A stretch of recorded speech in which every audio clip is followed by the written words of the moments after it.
नमस्कार मित्रों। एकाग्रता योग के प्रथम एपिसोड में हमने एकाग्रता पर चर्चा की थी। आज इसको आगे बढ़ाते हुए हंसने की क्षमता इस पर बात करते हैं, क्योंकि भगवान ने केवल मनुष्य को ही एकाग्रता के अतिरिक्त हंसने की क्षमता भी प्रदान की है। 84 लाख योनियों में केवल मनुष्य ही हंसना जानता है, बाकी कोई भी योनि हंसना नहीं जानती। वो अपनी हंसी को तो प्रदर्शित कर सकते हैं, खुशी को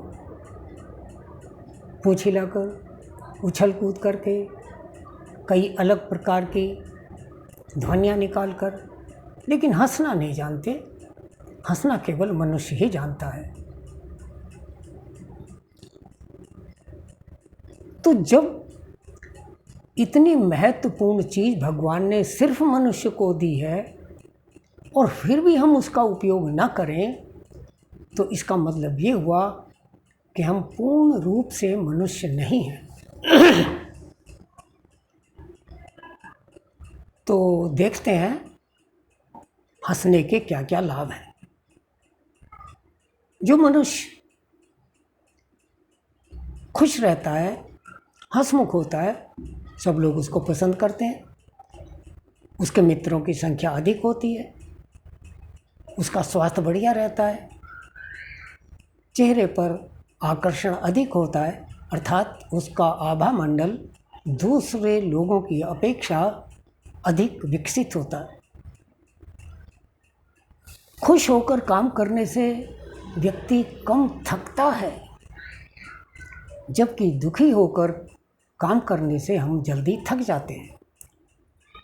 अर्थात खुश रहने से आदमी की कार्य क्षमता एफिशिएंसी बढ़ती है।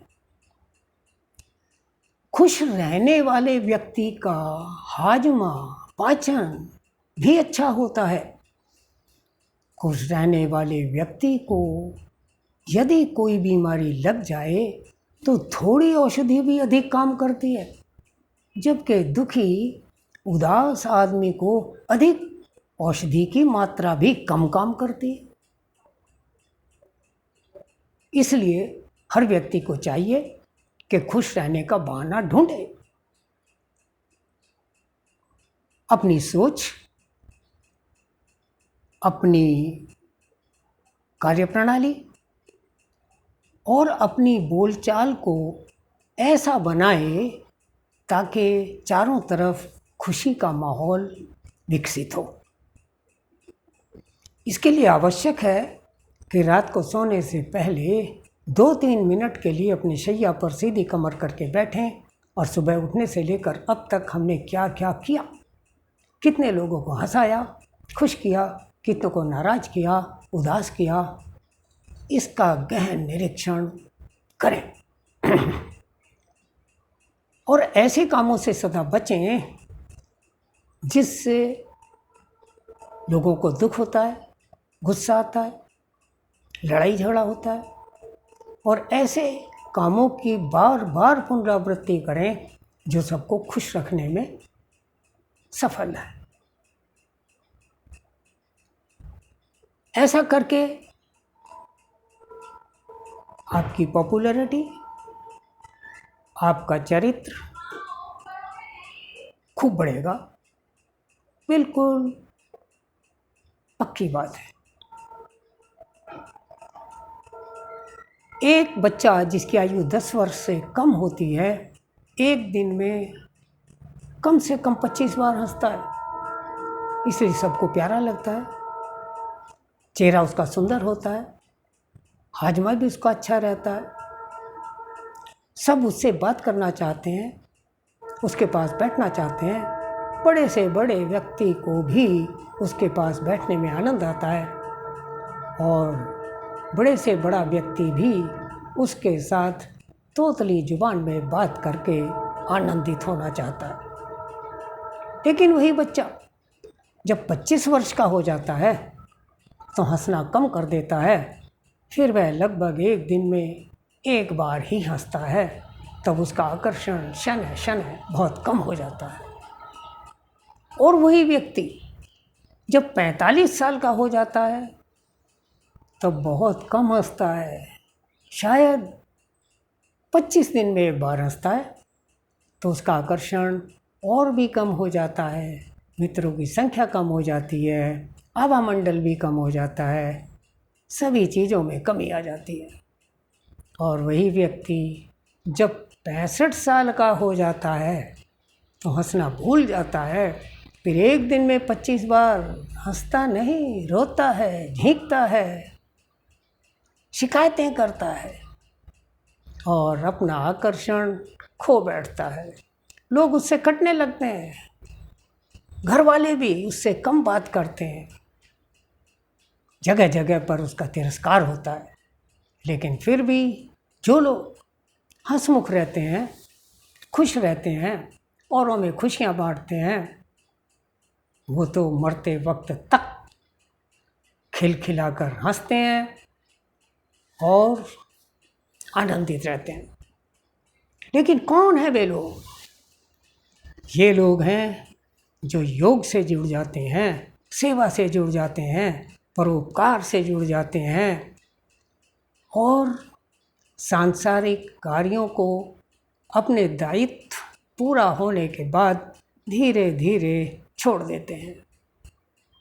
ऐसे लोग सदा सुखी रहते हैं और ऐसे लोगों की लोग अधिक कद्र करते हैं, अधिक इज्जत करते हैं और अब उनको अपना आदर्श मानते हैं। आपको ऐसा ही बनना चाहिए। कई लोगों का चेहरा ऐसा हो जाता है कि वो हंसते भी हैं तो लगता है जैसे रो रहे हैं या गुस्सा कर रहे हैं, हंसना भूल जाते हैं।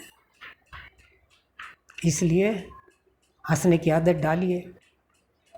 कई लोग ऐसे होते हैं कि सो भी रहे हैं तब भी ऐसा लगता है जैसे मुस्कुरा रहे हैं, वो सबको आकर्षित करते हैं।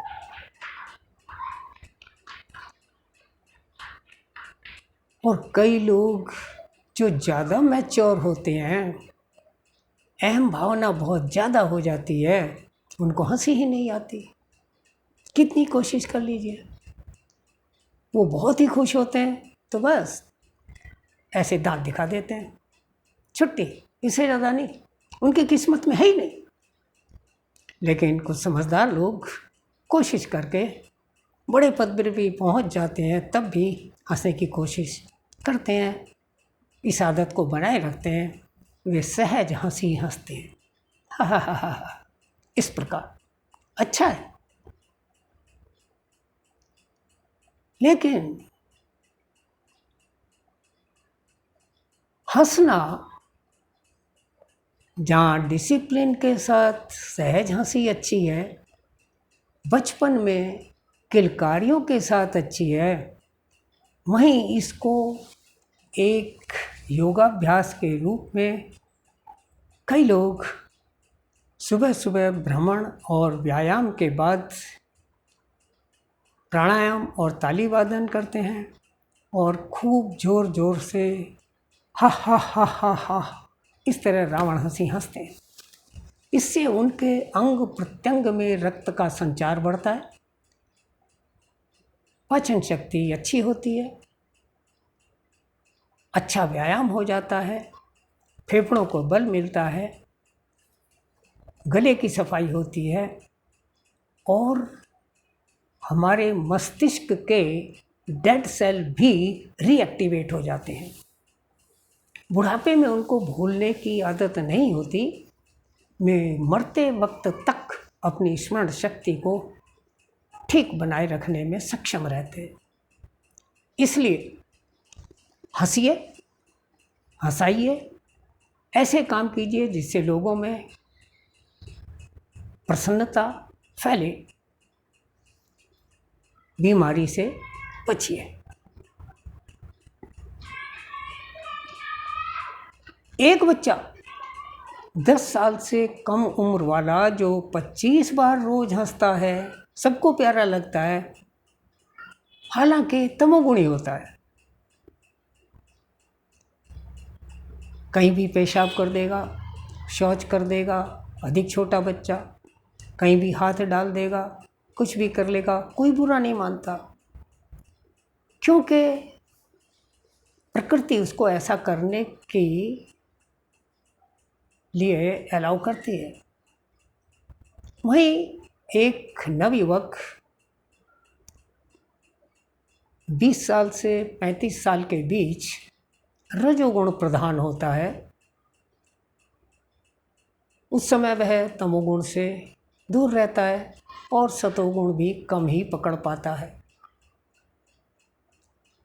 स्वाभाविक है, ऐसा होना भी चाहिए।